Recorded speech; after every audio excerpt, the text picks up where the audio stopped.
Oh, baby. Your boys are back, and we are ready to talk some Chargers football. Thank you guys for tuning in to another episode of Chargers Powder Hour. Colin Appel, Miles Raruka here. My boy Miles, how we feeling after yesterday's L and after the second preseason game? Man, I mean, scoreboard didn't really show it, but I saw a lot of really good reps from a lot of guys that I'm really excited to talk about today, man. So I'm feeling pretty good regardless of the loss. What are we? We're like 17 days away from the NFL season starting, I want to say, something along those lines. So, man, it's right around the corner. We got college football ramping up this upcoming weekend. I mean, this is prime time, baby. This is gonna be a good time to be alive for sure, man. How are you, man? How's Arizona? How's the heat treating you? It is hot as hell here in the Midwest, like 104 today. I don't know what you guys are dealing with down there. So, how you doing, man? Doing good, man. Doing great. Yeah, was able to watch a lot more because I didn't watch any of the first preseason game. So, but was able to watch quite a bit of action from last night's game. So, yeah, excited to unpack all that with you. And things are going good, man. It's actually relatively pretty chill here in the Southwest, I should say right now. I think the hurricane that hit Southern California is kind of like seeping up, and it's caused a lot of overcast and rain, and it's cooled things off quite a bit. So I'm enjoying that. It's not 115 for once, so that's great. And yeah, just like you said, man, 17 days away from the real deal. And like you said, college football is starting next week, so that's going to scratch even more itches across the football world with fans finally getting football back. So dude, yeah, this is one of the best times of the year, if not the best. You know, yeah, college football starting, NFL right around the corner, and yeah, like you said, just a great time to be alive, man. Yeah, I kind of figured you guys might have been dealing with some heat down there, just knowing what you prepared to drink tonight. If you'd like to share that, I know you're pretty proud of your creation tonight, so the floor is Right. yours. Tonight, I'll be sipping on a tequila soda, a raspberry lime tequila soda, or actually, it's a raspberry lime tequila seltzer. That's the that's the real one right there with a lime to garnish. So recently I've been up in the ante on the pod and been drinking more liquor and less beer. So I need to get back on my beer kick.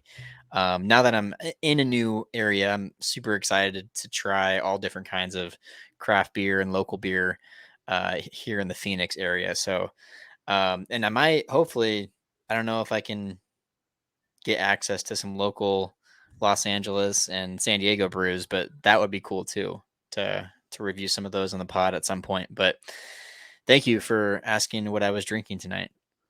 Yeah, man. I just need to bring back alcohol in general. Yeah, you need So to get back on it, man. I I get know, it. hey, You're a this is college what usually student. happens. I go through a lull towards the end of the summer every year, right before football season starts, right before school starts. Now both those are ramping back up, and that's when beverages get consumed. So I'll be back here pretty soon. I've just my fridge is barren right now of liquor to be quite frank.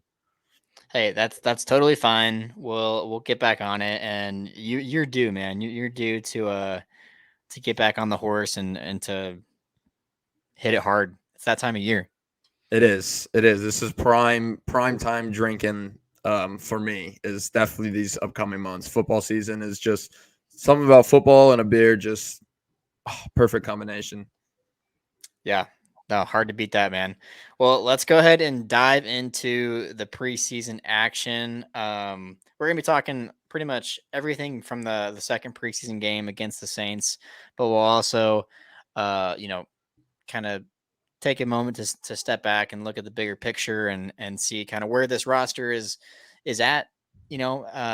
After the second week of preseason, like you said, we're right around the corner from the real deal, and we'll kind of get into more of some different position groups and all that stuff too. Um, but first, let's go ahead and just cover what was. The Saints defeat the Chargers last night, 22-17, in a game that, like you said, I think there's going to be a lot of things that didn't show up in the box score or the stat sheet. that were noticeable things that good things that happened for the Chargers last night. A number of players on defense, number of young players on defense stepping up and making plays, and also a few bright spots on the offensive side as well. But to boil it all down, an L is still an L, right? And there were definitely chances for the Chargers to come out on top and to take this win. But as we saw, the offense just didn't have enough in them late in the game. Yeah, dude, I thought this game was going to be a snoozer right out of the gate. I mean, like one first down combined between the two teams, like in the first quarter, something along those lines, which, I mean, really bodes well for the defense. Don't get me wrong there. Our defense really was the stars yesterday in the show. Offense took a little bit of time to get going, but finally was able to kind of get something going there in that second quarter. But yeah, man, like mentioned, a lot of young guys on that defense really making plays. A lot of guys that stepped up. I mean, we'll get into some individuals overall, but yeah, to hold the Saints, I think they got a first down on the first drive and then two straight 3-and-outs. I mean, just really an impressive display by that defense against a guy like Jameis Winston, who has a lot of NFL starting experience in this league. So that's always good to see. Yes, very good point. And apologize if you just saw my face there. I was not. There was nothing you said. It was just the fact that I took a sip of this drink for the first time, and oof, She's a it bit heavy, huh? it's heavy. So I'm gonna struggle through this episode, but we'll get it down. But yeah, no, I totally agree with everything you said. So, um, yeah, I think overall, and we'll get into the offense and defensive side of things, but just a quick takeaway for me.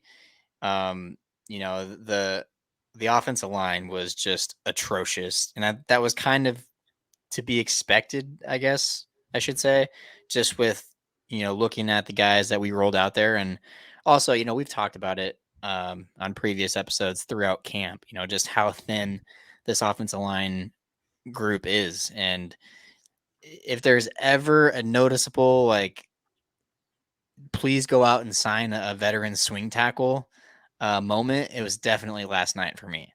It was 100% last night for me. Seeing these backup tackles and guards and whatever they're doing with Brendan Hymus at center, because it just looked not good. And obviously, these guys aren't going to be starting, but it's just a huge concern considering that if one guy does go down, we'll be seeing some variation of the guys rolled out that we saw last night. Yeah, I'm really going to be concerned this season if I see guys like Austin Pleasance and Foster Sorrell taking meaningful snaps. Foster Sorrell showed some flashes last year. He had a pretty good game against the 49ers, and he was working out this offseason with Duke Manyweather, right, I believe. The same guy that really got Trey Pipkins back into his groove, but it just really hasn't translated so far in this preseason. That was really relevant last night. And like mentioned before, man, our guy from Nebraska, Brendan Hymus, is overall big picture. I mean, Popper predicted him getting cut on this roster, and he's showed absolutely nothing to prove why he should remain really on this roster going forward. So that's just too bad. But yeah, just knowing how this team, whatever this curse is that's on our team, we need these backups to be able to go out there and play. I mean, it's just a given that they're going to be at least one or two of these guys is going to be thrust into action at some point in the season. That's just how football goes. So, whether it's an early season game or if it's the playoffs, these guys got to be ready to go. And yeah, not a great sign, not a great showing yesterday. Can't make you feel very good about being a quarterback if one of your offensive linemen go down. Yeah, definitely an area of concern. Another quick takeaway that I pulled from just the stat sheet last night. 309 yards of offense, but only 57 yards on the ground from this running back trio that just a week ago made a lot of noise in that preseason game against the Rams, and now here we are a week later. Um, Definitely a step in the wrong direction for this running back group, um, and we'll break down them individually here as well in a minute, but that was just something that I wanted to throw out there too. Yeah, I would say other than really Isaiah Spiller, man. Isaiah Spiller, I think, played a pretty good game yesterday. I want to say he had four. He was close to 5 yards per carry on the ground, but other than him, man, it was just offensive line couldn't really get much going up front, and yeah, it really just showed in the running back room. Joshua Kelly really didn't have much room to go, and neither did our boy Elijah Dotson, coming off that phenomenal Week 1 performance. So Yeah. yeah, not, there's a lot you can put on the offensive line, but at the same time, running backs didn't can be just as much to blame. So Yeah, no, and I think they do go hand in hand, offensive line and the running game. If you're not able to win that, battle of the trenches consistently, I mean, the running game is just not going to be there. So I do think that it does go hand in hand. Easton Stick was actually the leading rusher last night with 63 yards. So he looked good on the ground. total, the team finished with 120, which isn't a bad number. But when you dissect it a little bit further and you see that the three running backs only combined for 57 of the 120, then you kind of stop and break that down. So that was another quick takeaway of mine. And then the last one that I had was 3 for 15 on third down. So that was tough to watch. That, like you said, I think from the jump, this game kind of had a feel of, hey, this might be just a tough preseason game to watch. And usually, if it is, I just turn it off at halftime and kind of tune out and enjoy the rest of my evening. But this game definitely had some highlights mixed in where just enough where it kind of kept you around. The excitement level was just kind of barely enough, whether it be at the end of the first half or at the end of the game with, huge throw down the field from Easton Stick to Terrell Bynum. So uh, I want to say just an, I turned my computer off when it read 4th and 23 on the field. That was when I turned the play off. So I just missed that play because there's only like 2 minutes left, I and I it missed was it hard to too. watch. I was So I was in and out at that point, kind of tuning, turning it back on and off same.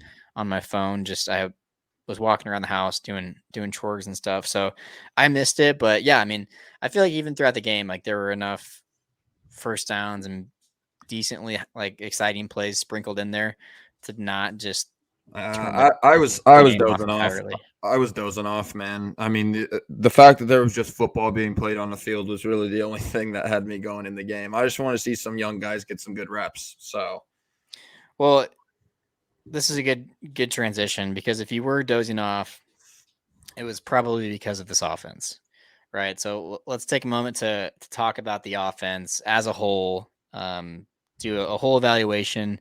Obviously, I think it starts with Easton Stick.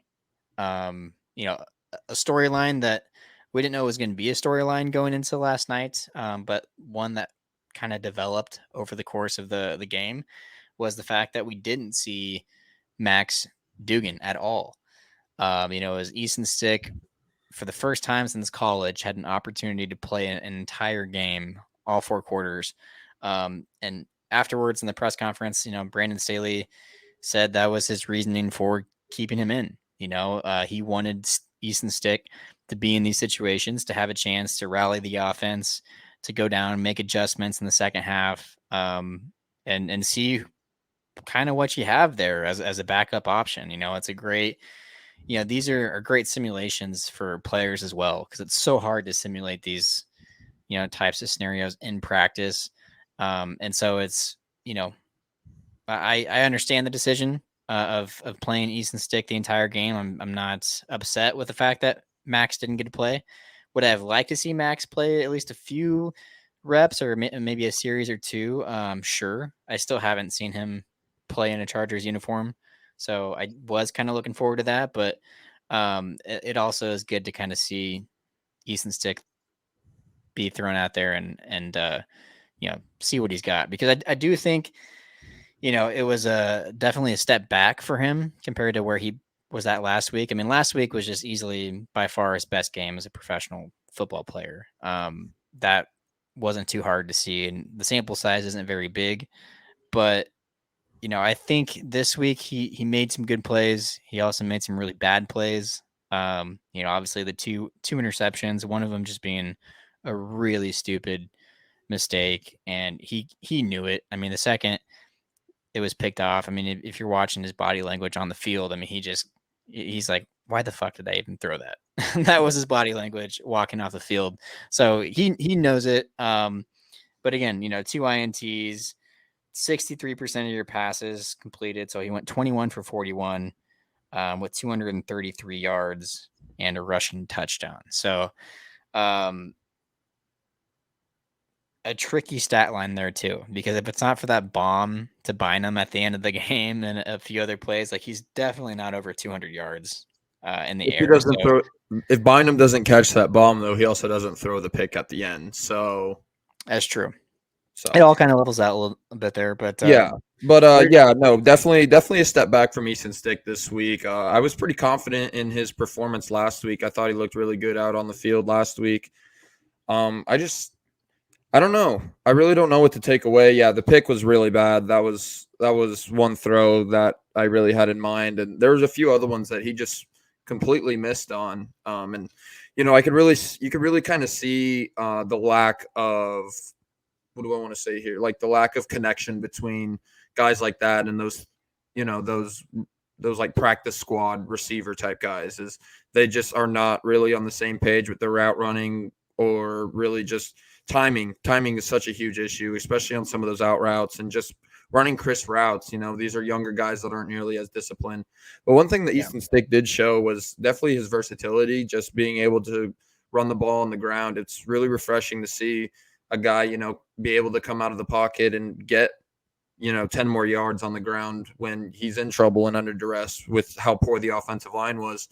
So yeah, that was one thing I did take away from Easton's performance. But yeah, after by far playing the best game of his NFL career last week, definitely a step back this week, at least in the passing department.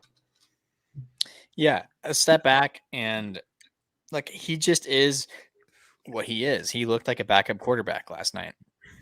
I think a lot of times we kind of just have these false hopes or anticipation of what these backups are going to look like. Not just quarterback, but other position groups as well. We kind of expect them to just plug in and be close to the quality of the starters, and it's just not the case. Like there's levels to this, obviously. And he just looked like a backup quarterback, like someone that's probably not going to win you a lot of games, someone that's probably just maybe going to keep you afloat, if that. Like he's serviceable, yes, but that's about it. And I guess my question for you, this is just something that I kind of thought of on the fly here. What would you like to see? Like, what would your ideal backup quarterback situation be for this team? I mean, obviously, if Justin Herbert goes down, you know, most people would probably just say, well, live and die by that. It doesn't matter who your backup is. When you have a starter like Herbert, like it's immediately, you know, probably just not going to work out. But then you look at a team like the Niners last year, and, that's not always the case. You can win with a serviceable backup. So, what would you like? What would your ideal situation be for this backup role? Because right now it's just a bunch of young guys, unproven. There's obviously seasoned backup vets out there that have some starting experience. Like, would you like to see the Chargers go that route? Would you like to see them try to develop one of these young guys into a long-term backup role? Like, what would your ideal situation be? My ideal situation would be to hang on to a guy like Easton Stick. But if there were to be a time in which Justin Herbert were to miss an extended amount of games, then explore the option of going and getting some sort of veteran QB out there. I mean, we've seen dudes that can get thrust into a very similar situation that they've been into before, maybe a similar system, and succeed in those systems, even just as a backup, or just as a veteran backup. So that's definitely one thing I would want to see should Justin miss an extended period of games. If it was just like a 1 week or like a 2 week thing, then throw Stick out there. Let's see what he's got. Because I mean, I'm still not gonna just ignore what he showed in the first preseason game, even though he played not his best game yesterday. He still showed a lot of flashes that I really liked out on the field yesterday, and you just got to think about the kind of guys that he's throwing to right now versus kind of guys he'd be throwing to in the NFL, the kind of protection he would have up in the rail leagues. But then there's also the other argument about obviously defenses are tougher, so yeah, I don't know. It would really be kind of interesting to see what he would look like thrust out there into action like that, which is why I think I would be a lot more comfortable with somebody who's kind of been in a situation like that before, like some sort of seasoned veteran. Yeah, for me personally, I think I'd rather see the seasoned vet route. And it's for a couple of reasons. I think the main one for me is just like when you really zoom out, and grab some perspective on Easton Stick, not just as a player, but as the investment that the organization made into Easton Stick, a 5th round draft pick, which I know that he was drafted a year ahead of Herbert, so that kind of throws off some stuff in that sense. But he was never drafted as like, hey, he's going to be the guy, Mhm. which is why I'm never a big proponent in drafting a backup in the 5th round. I think that's still a little early to do that. I mean, if you get a guy that you think could possibly be the guy, and maybe he's a steal, maybe he can, creep up and make some noise, and you don't have a franchise quarterback. And, there are situations where I can see you taking a backup, in those mid to later rounds. But I mean, we're 5 years in now. We're going into our 5th year with Easton Stick. He's never been in anything more than a backup, because the torch was passed from Philip to Justin. So now, for 5 years, you've spent developing this guy. Call him a project, call him whatever you want, but that's a pick that could have been used on, another area of need somewhere on the roster. Not to say that that 5th round pick would have turned into a Pro Bowler or, a first team All Pro player. No, but like it could have just been another nice depth piece. Think of all the value that we've found later in rounds that have turned out to be nice pieces to the organization. Guys like Jamari Sawyer, guys like Dean Leonard, Jasir Taylor. That's where my mind goes. It's like here we have this guy that we've drafted to basically just sit the bench his entire career. And yes, like you spend time developing him. But then if the situation ever unfolds where you need him to be thrusted into game action, you still don't really know what you have. Versus if you had a guy like Marcus Mariota or even Mitch Trubisky, like someone that's just like, whether they're failed starters or projects elsewhere, but they have the They have NFL flashes. starting experience and talent and flashes. I just have always been like, and I always will be way more comfortable with that route versus this whole trying to draft a backup and develop him. And like Easton Stick could be around for another 3 years and it might not even matter. But it's also just like another roster spot that you have to commit to, that could be used elsewhere. And it's like I don't think they will keep 3 quarterbacks this year, like they have in the past. But 2, like there should never be even a reason to keep 3. Like you should have your starter, your vet on a backup deal, and then a practice squad guy. Yeah, I really think that we can attest a lot of, maybe stunted Easton Stick development, if you will, or just the fact that we haven't necessarily produced great backups, just due to the fact that we haven't been really, God, I don't want to say it just because, knock on wood, but we haven't been hit with a QB injury bug. We had Never. Philip Rivers who tore his Well, ACL back in 2007 in the AFC Championship, and then we had Tyrod Taylor who had his lung punctured, and then that turned into probably the greatest accident of all time. So, like, that's just never really been something that this team has had to deal with. But I do agree with what you're saying. It's not like when we do. Well, I mean, okay, if you were going to bring up Justin Herbert last year, yeah, with Chase Daniel in San Francisco. but we've never seen Stick be thrown into a situation like that. So I think it's a complete wild card. I think that he's shown flashes to prove that maybe he can be able to get by, but I also do agree with your point that that is a fifth round pick 5 years ago used on a guy that has shown absolutely nothing. But the other argument is you have to question what opportunities has he been given to show that stuff. Yeah, that's fair. And like I said, well, and I preface that with like he was never drafted at like with Yeah. even being in mind of like, oh Mm-mm. hey, maybe when Philip like retires, we have this kind of like you know, Project limbo guy, like opportunity for someone to step up. But no, then it's like the next year, the following year, right away they draft Justin, and it was never even a thing. So like to me, it's a lot to invest into just a backup quarterback. Is all really my whole point with it.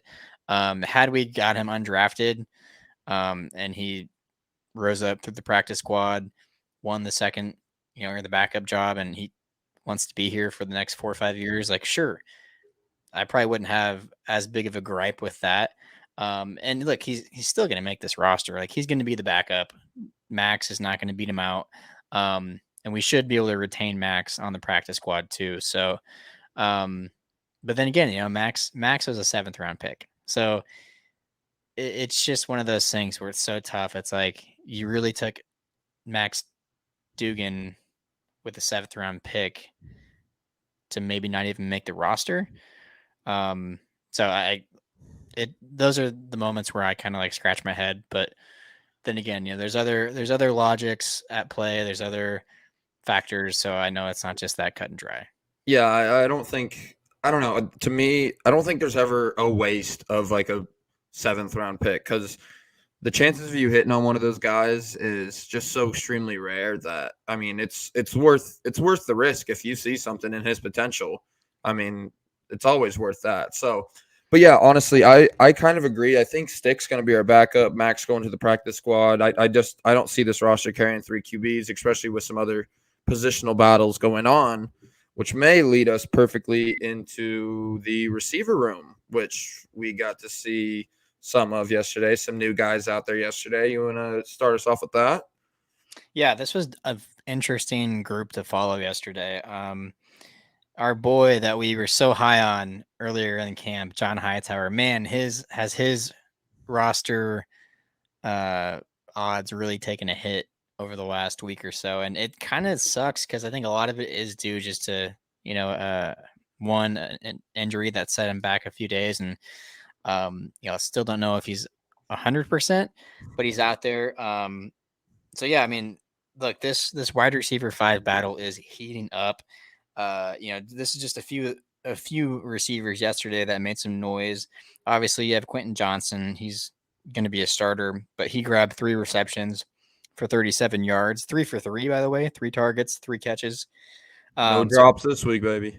no drops this week, continuing to impress. Keelan Doss is the primary competition for John Hightower for that 5th spot. And he's slowly kind of, his stock, there is the word I'm looking for. His stock is rising a little bit. 3 receptions for 42 yards yesterday. I believe he had 5 targets. So Easton Stick was looking for Keelan Doss quite a bit yesterday. He was able to come down with 3 catches for 42 yards. Terrell Bynum had one huge grab for 39 yards at the end of the game there.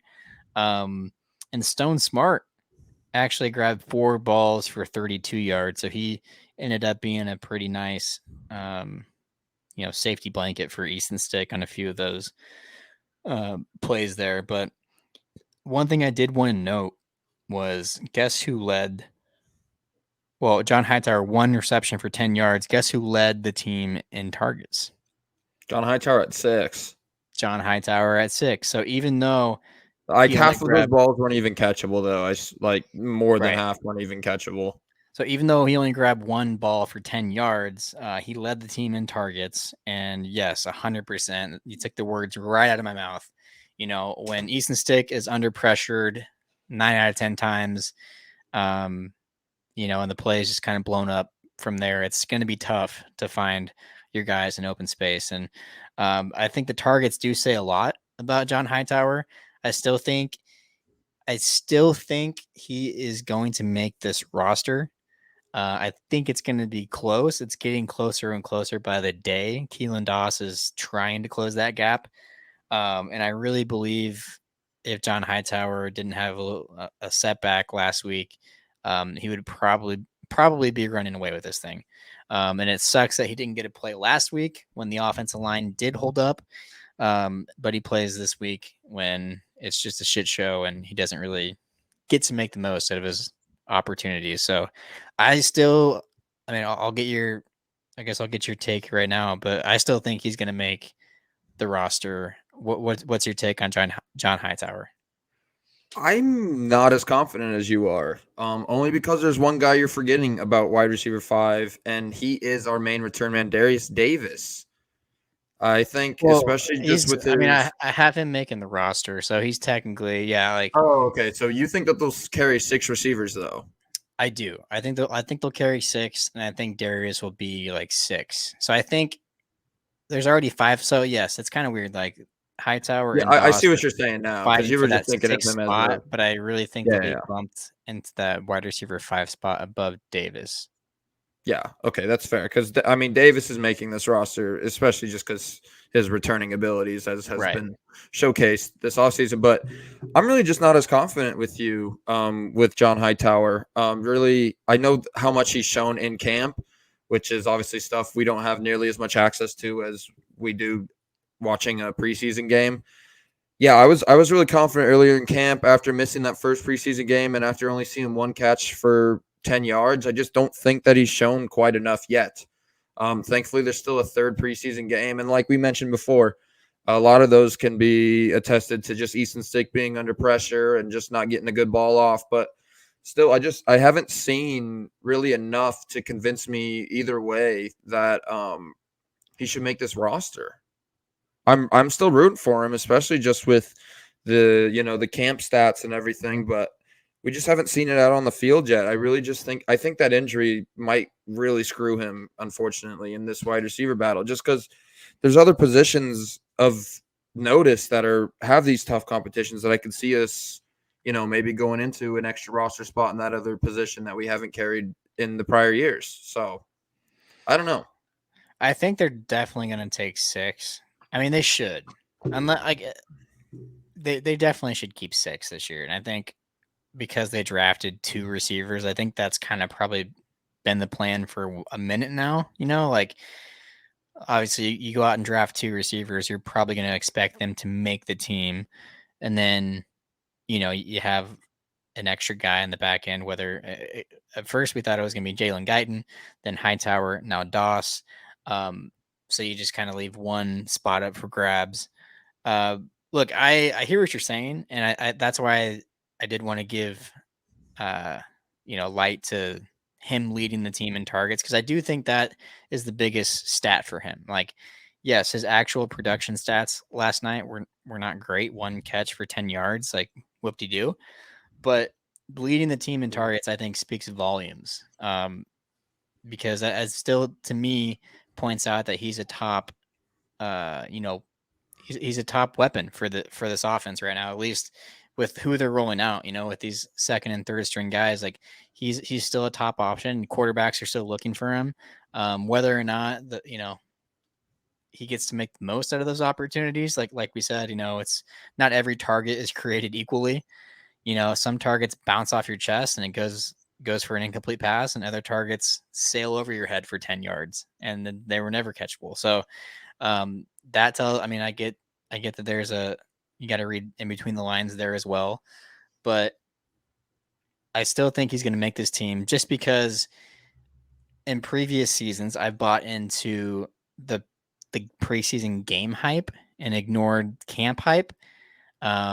And just taking preseason, like the games themselves, as like all of the like progress and all of the like results that you need to go off of. But it's also, I think the consistent person is going to win 9 times out of 10.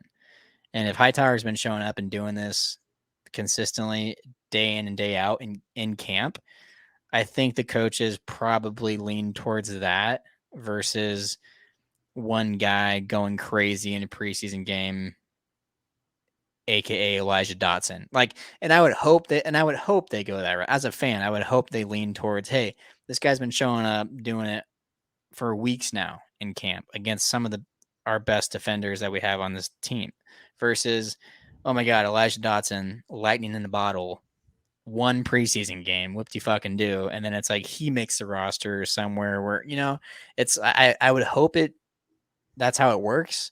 And I think that's how it works. I don't know for sure. I'm not in that building, but yeah. So that's why I still hold out hope for Hightower at this point.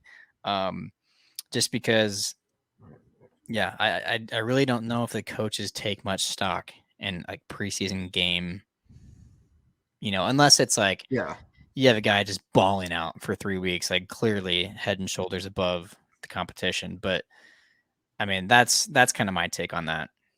Yeah, that's a really good point that I wanted to kind of finish my take up with. The stuff that we see or that is shown in camp isn't stuff that we have access to like a preseason game. But the one thing about camp is he's rolling with the ones in camp. It was him and Justin Herbert were the ones Yeah. with that connection. That's the kind of guy that he'll actually be, catching passes from on an NFL field, not Easton Stick.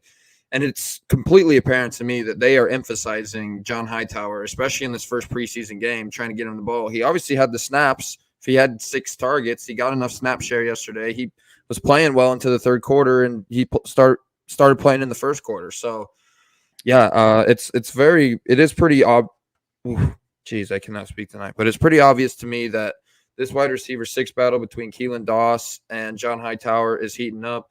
I've liked what I've seen from Doss, but I mean, John Hightower has just kind of been our day one from camp that we've really been rooting for to make this team. So, yeah, I'd like to think that John has a slight edge over Doss, but I mean, Doss has played in 2 preseason games compared to 1 for John. So, All right. Gun to your head. Who makes the roster? John Hightower. All right. Let's go, baby. I like it. So, yeah. All right. Let's switch gears and talk running backs here because this is definitely something that I was excited to talk about and probably not the right reasons, but I just as I was watching the game yesterday, I'm like, oh my God, we have to bring this up on the pod tomorrow. And it's just, man, like these running backs just are so up and down, night and day, hot and cold, whatever you want to say, or however you want to say it. But look, last week they go off for what was it, like 200 plus yards, Yeah, something along and those lines. this week the 3 running backs combined for 57 yards. Spiller, he did average a little over 5 a carry.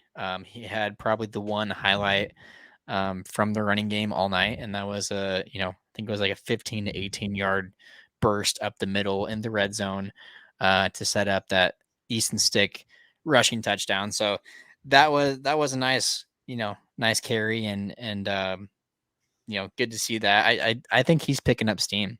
I definitely think um, Isaiah Spiller has a very good shot to be the running back 2 on this roster ahead of Josh Kelly, which might surprise some people. But he just seems to be getting better, whereas Josh Kelly kind of seems to be doing this, kind of up and down, whether it's regular season, preseason. I feel like we see him kind of have some nice bounce back games. And then we'll see him do exactly, what's hurt him over his first couple of years in the league, which is a costly fumble or just not being able to, shed tackles and find extra yards. Um, you know, Kelly had 4 rushes for 9 yards yesterday, which I know the line was dog shit, but it was dog shit for everybody, right? So that's something to kind of take note of too. Like it was just as bad for Spiller as it was for Kelly, as it was for Dotson. So Dotson had 6 rushes for 21 yards. Um, yeah, just not a lot of love from the offensive line for those guys last night, and I guess they did the most, or they did, yeah, the most, or they made the most of what they could last night, I guess was what I'm trying to say, but it's still just not a great result. Yeah, I don't really have too much to add for the running backs. We kind of touched on it a little bit earlier, but overall, I really love what we've seen out of Spiller in the first two preseason games. You know, the first game back, he had that 71-yard touchdown called back for a holding, but just the explosiveness on runs like that and his 17-yarder that set up our first touchdown of the night. Just reps like that are ones that I see Spiller making a lot more common than guys like Joshua Kelly. And like you mentioned, it seems like Joshua Kelly is such an up and down running back, but Isaiah Spiller seems to be the much more consistent guy. You know, the only running back yesterday with over 5 yards per carry, over 4 yards per carry, actually. But I mean, you could attest a lot of that to the 18 yards on one carry. But at the same time, man, you know, dealing with that poor offensive line, he was still able to find a few creases and get some things going. And he just looks explosive with the ball in his hand, you know, just a pure downhill runner who possesses some speed in the open field. So I really like what we saw from him yesterday. You know, Elijah Dotson came back down to earth, which I kind of figured he would. Um, yeah, I'm not sure yet that I'm ready to say whether or not Elijah Dotson makes this roster. Right now, the answer would be no. Right now, the answer would 100% be no. But just with another preseason game coming up, if he shows enough flashes, I mean, who knows what's going to happen. But as of right now, I think it's definitely Eckler in the 1, Spiller in the 2, and Kelly in the 3. I would agree. Like I think with, and it's easy to forget with Spiller. I mean, he technically should have been in this year's draft class. Like he should just now be coming out of college. And I know we didn't get to see him a lot last year. We got to see him very limited amount of reps, but it also kind of served as a similar season for JT Woods. You know, he was able to kind of use that as an NFL redshirt season, be more or get more acclimated with this roster, this team, and just the grind of the NFL. But also like you said, like he just is only going to get better. You know, his ceiling, his upward trajectory, I think, is greater than Josh Kelly's at this point. You know, Josh Kelly going into his last year of a rookie deal and was kind of been, for the most part in his career, has kind of been a flop. You know, I think Kelly was like a fourth round pick back in 2019 ish, 18, 19, yeah, something like that, yeah. 19, I think. And so these guys are just on different trajectories, and that's clear. And it's very clear that Josh Kelly is not going to be a Charger next year. Isaiah Spiller is. So this is where it should go, and this is where it should be headed, is Isaiah Spiller getting a hefty amount of touches, and really is going to be his first year in the NFL, and being able to be that explosive back that they can sub in on a third and short, to pick up those yards when Eckler needs a breather. Like I think he's the one that comes to mind in those situations when it's second half, late in third quarter, fourth quarter action. You need a guy to just bulldoze down the field and pick up a couple first downs, burn some clock, win the game. That to me, like Isaiah Spiller comes to mind, and Josh Kelly is kind of just like, use him, I guess, if he really needs to get a touch. If those other two guys for some reason can't be on the field, then yeah, I guess I'm fine with Josh Kelly going in there for 2 or 3 carries a game. But I really think I'll be somewhat disappointed if it's even just for the first couple weeks of the season, if those roles are reversed, if it's Kelly getting the lion's share of the running back 2 reps versus Spiller. I'll be salty. Yeah, we know what Kelly is. We know what to expect with Josh Kelly on the ground, but Spiller is more of a wild card.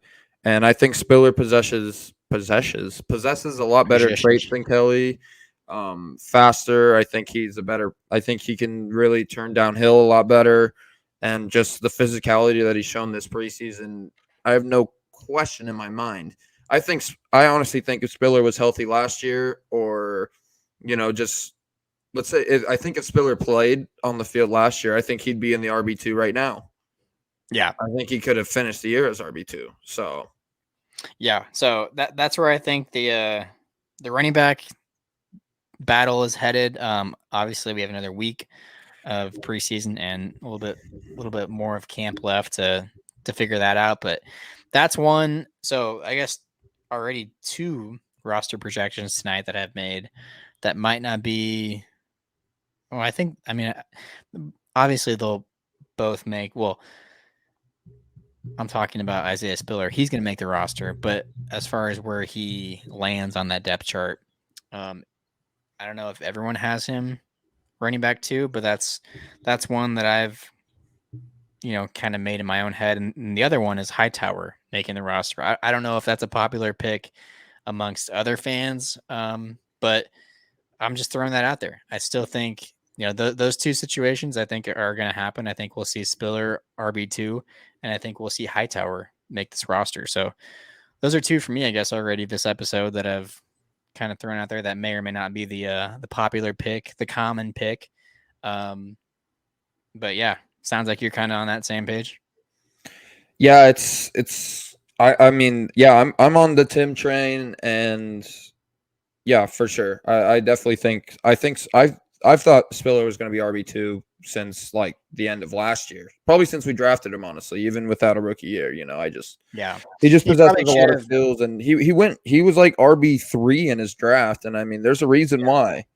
And he So probably should have seen more time last year, but he had a lingering injury issue that kind of, you know, affected that as well. But real quick before we run out of time talking about the offense for the whole episode, we don't got let's to talk talk about the about the defense because the line. defense was like the highlight of the game yesterday, man.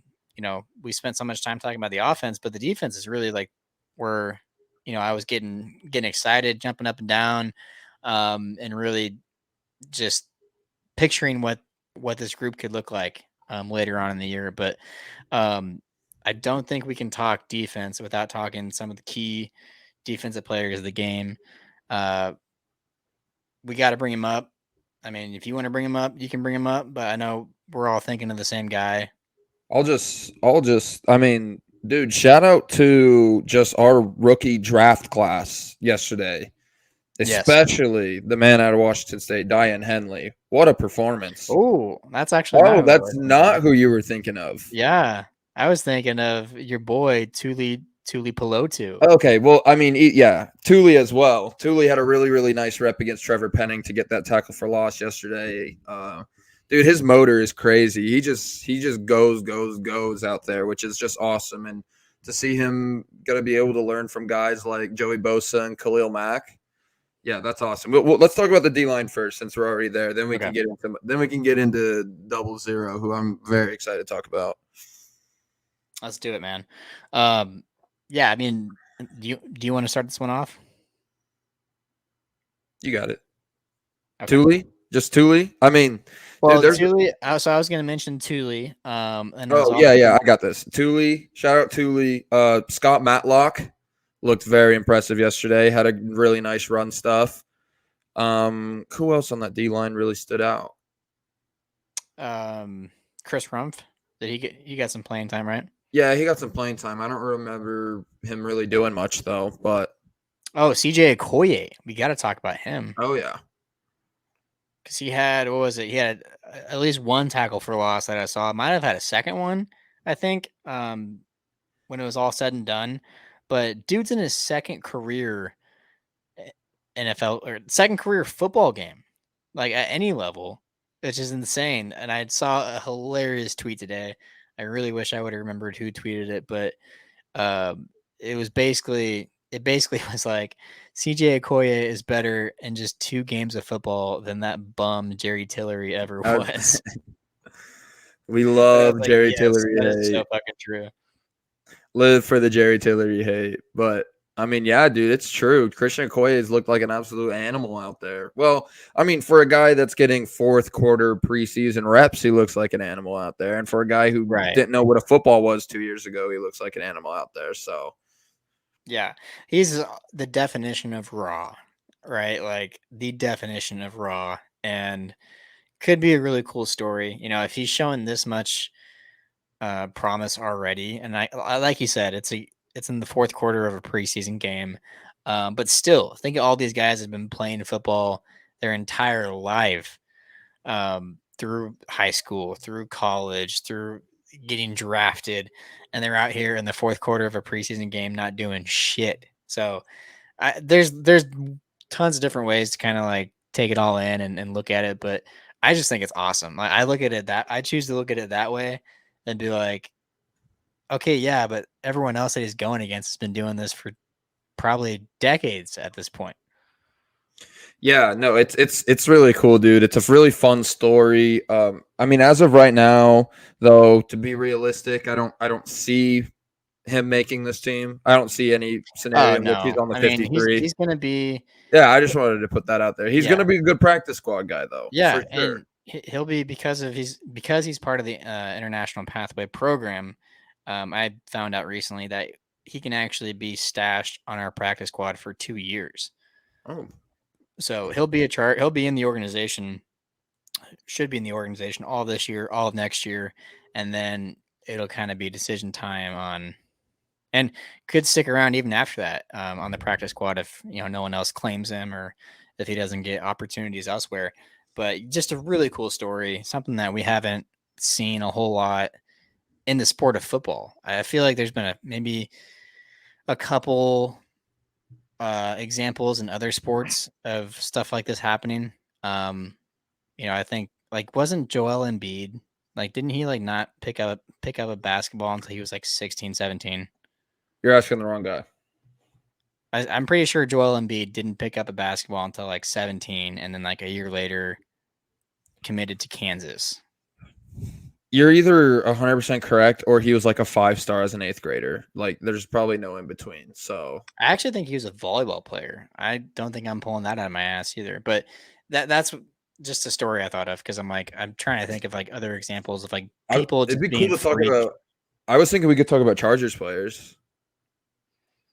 Oh, I don't have any No, other I'm just giving examples. you shit. I'm just giving you shit I because was you're gonna talking say about I don't Joel have any Embiid. other Yeah, no, examples I'm for just that. giving you shit. Um, Bro talks I about the did say I did see Joel another Embiid on tweet. the Chargers podcast. I did see another tweet that said CJ Okoye is the Francis Ngannou of the NFL. And I don't know if that's just a Nigeria reference or if that is like did Francis Ngannou like just pick up fighting at a random age and like I don't watch fights, dude. I've never heard that name in my life.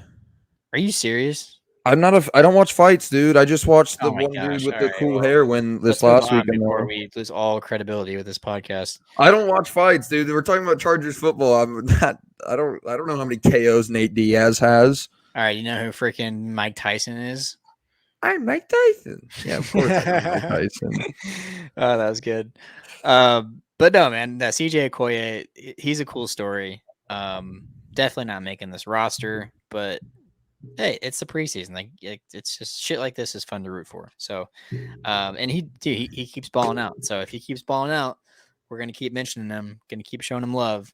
Um, so yeah, I talking D line, that was definitely something that I noticed from yesterday. So, um, but yeah, back to what you were saying initially about the defense as a whole.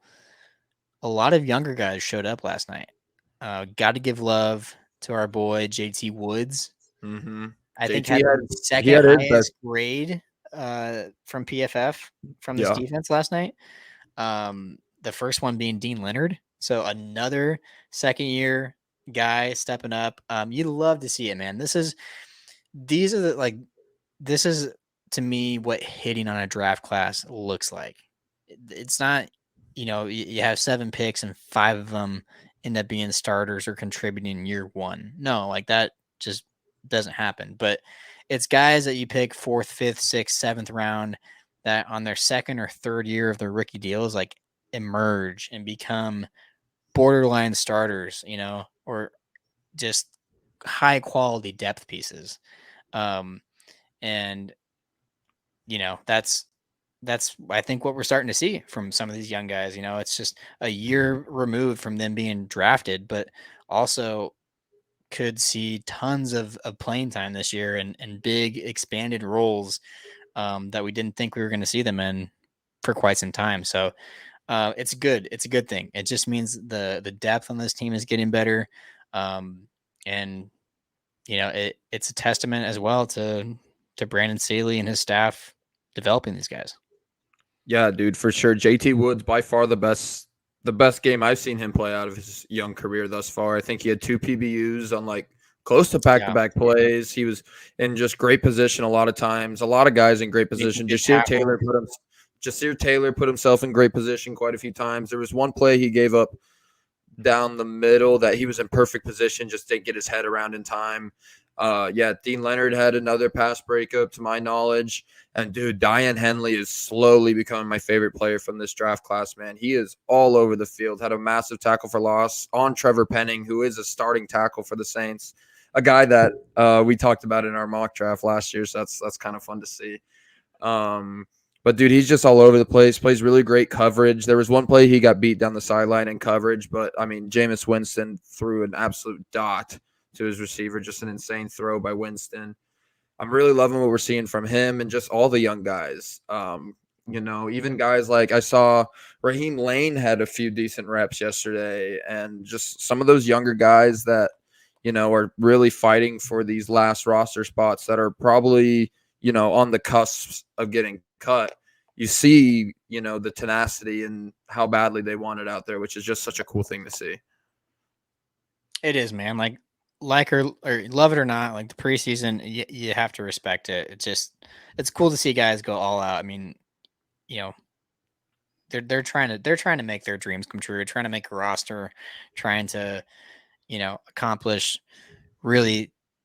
I mean, just insane things to accomplish. I mean, making an NFL roster is not easy. So that is cool. That aspect of it does. The preseason kind of feels like it doesn't feel too far removed from college football. Like the passion is there. It's now it's not the best, you know, uh, Quality. quality of football, but it's yeah, like you said, the passion's there, and it's cool to see guys compete for roster spots. So yeah, man, this defense as a whole, I didn't, you know, I spent more time taking notes and getting ready for this episode on the offense, but the defense, definitely was, you know, a lot funner to watch last night. A lot easier to watch than the offense was. So I really just took a bunch of notes on the offense to basically, you know, We had a lot more shit to talk about the cover all offense. my concerns. Yeah, We can cover all pretty my much just yeah. say that we can pretty much just sit here and say defense played really well, and a lot of young guys that have been showing out are still showing out, and that could be about it that we would say for the defense. Yeah, I mean, I don't really know what else to say other than, I think they had 2 sacks. One from Thule and the other one from Who did get the other one? It's not coming to me. Was it Farm? No, Farmer didn't get one. I can't even remember. It might have been I just saw that they had 2. I definitely saw the Thule one, but the other one could have Oh, happened by Diane Henley and Carlo Kemp. not Carlo Davis. Carlo Kemp split one. Yeah. Okay, that's what it was. I did see They that one. split So I one. saw both of them because once you said Diane Henley, I'm like, yeah, he did get one, and he got in there, and someone else kind of finished it off. Yeah, he was Um, like the first one to make contact, and then the other guy brought him to the ground. So yeah. Um, Look, all in all, it's a preseason game. I'm glad we, got to, uh, you know, unpack a lot of the stuff, but I don't know how, like again, talking bigger picture, I don't know how much this moves the needle for certain guys on the outside looking in, trying to make this roster. And again, we've kind of said it from day one of camp. There aren't a lot of roster spots to be won. There's a lot of spots already accounted for, and there's very limited spots that are open up for grabs. And so basically, there's not a lot to kind of go off of in the preseason. Like guys are just kind of, like yeah, there's an Elijah Dots in the storyline after last week, but um, that's pretty much it for this team. I think most of the spots are going to be accounted for, and we might see a surprise move here or there, just related to like special teams need, but I mean, I think for the most part, the receivers, the running backs, both sides of the line, defensive backs, linebacker. I mean, every position group I think is pretty much, at capacity with maybe an extra guy in there for special teams. But yeah, this defense, I'm excited to see them get back to it next week. Excited to see some more reps out of the young guys. That's really what I've been paying attention to. JT Woods, Jasir Taylor, Dean Leonard, Thule, Diane, Matlock, all these guys, right? Kind of who I'm focused on in these preseason games. So yeah. Anything else worth mentioning? Things worth mentioning? Just one thing, not related to the preseason game. Just one thing I thought of in the middle of the episode. Austin Johnson has been taken off the physically unable to perform list. So things are looking good for his availability week 1, and especially his availability for week 2 against the Titans. Yes. But yeah, that's really the only thing that really came to mind for me. Yeah. My thing worth mentioning was special teams. Continues to impress. Ryan Ficken is a savior sent from Wizard. above for this football team. Not only were they 2 for 2 on kicks yesterday with Dustin Hopkins. Dustin Hopkins, got to see him last night. Hit Did. a field goal, which was good. And then Dicker came in and hit the extra point. So that was good to see. And then, obviously with the return game, I feel like they haven't really let off any big returns, and they've kept things pretty much, tightened down in that regard. So did want to give them some love, because I also saw that after 2 preseason games, they actually have the number 1 rated special teams unit in the NFL. So Very weird to see as a Chargers fan. very, but I am super Wish excited. this was the 2010 season suddenly. We'd be Super Bowl champs, baby. No What are you kidding. talking about? If Ryan Ficken was somehow on this roster or on this team in 2010, Like as a doing what he's doing. college, probably as like a college, like Right. He's like high school Ryan Ficken or yeah, college Ryan Ficken. yeah, Yeah, exactly. Peach fuzz on his face and everything. right. No, man, but yeah, special teams unit looks good, and just thought that was worth mentioning. Yeah, definitely, dude.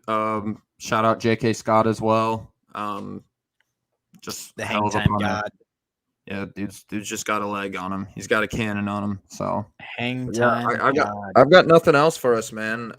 Really looking forward to the third and final preseason, but mostly looking forward to just getting that out of the way and getting right into the real thing, man. So Yes, sir. Well, we're right over an hour here, so let's go ahead and wrap this up. Thank you guys again for tuning in to another episode of Chargers Powder Hour. This has been episode number 79. And make sure to follow us on all of our social media channels. We're on Twitter, Instagram, Facebook at Powder Hour Pod LA. You can go on there and find us, give us a follow, and stay up to date on all the latest news and updates about the podcast. And of course, our bolts as well. Don't forget to subscribe to our YouTube channel. We have that up and running. You can watch full episodes on YouTube if you like to watch, or you can catch the audio versions of our episodes on Spotify, Apple, and Google Podcast. That's it for today. Bolt up, and we'll see you next time.